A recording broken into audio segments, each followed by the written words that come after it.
भेटले खायला, पण जांभळं ना मनासारखे भेटणार आहे खायला. कारण की हे बघा, हे बघा गाईज, या खायला कसलं काळ झालंय बघा झाड पूर्ण. किती मस्त आहे. तिकडे पण जांभळ आहे.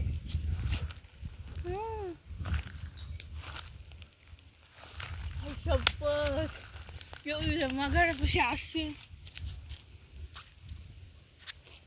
आम्हाला सॉरी आता पडले होते मी, खूप सापडल्या शोधल्यानंतर फायनली मला हे आता खूप सारे भेटले. आणि आता आम्ही हे घरी नेणार, पिकत घालणार हो काय. आणि ते एक पिकलेलं पण दिसतंय. सो आता आम्ही यांना तोडणार आहे काय झालं तरी, आणि घरी नेणार आहे ना. आवळं काढायला चढले होते झाडावर, आम्हाला इथं आलं भेटले थोडेफार, पण ते हातीच नाही येते. आणि मला काय दिसले तुम्हाला दाखवू का.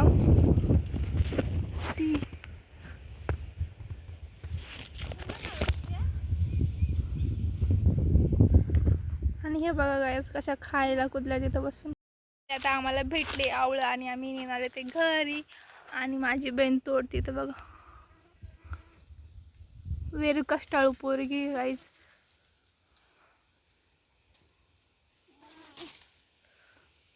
जाडूबाई चढली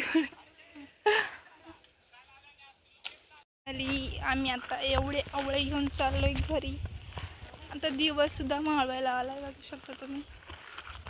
आणि ह्या बाया गेल्या तिकडून, कुठून चालले बाळा. त्या पुरी गेल्या गाईज मला सोडून, कुत्र्या. गाईज आम्हाला इच्छाच होत नाही खाली जायची, कारण वरती आम्ही एवढं 3 तास कसे घालवले ना आम्हाला कळलं नाही. इथं बघ ना फोटो काढायला. आणि हिला फक्त फोटो काढायचं सुचत आहे. आणि ती एक माकड तोंडाची बघा कशी पुढं पडती नुसती. आणि तिथं बघते कोण असं. बास फोटोग्राफर तुम्ही पुढच्या टायमाला. आता आम्ही डायरेक्ट इथं पावसाळ्यात येऊ, जेव्हा सगळीकडे मस्त हिरवगार होईल आणि मस्त आम्ही परत पुन्हा फोटो काढायला येऊ. आम्ही केव्हा होतो माहिती का, आता तुम्हाला जेव्हा रानभाज्या येतात तेव्हा आम्ही येऊ.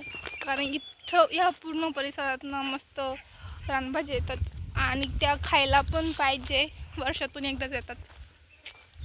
फायनली आता आम्ही आलो घरी आलो आम्ही.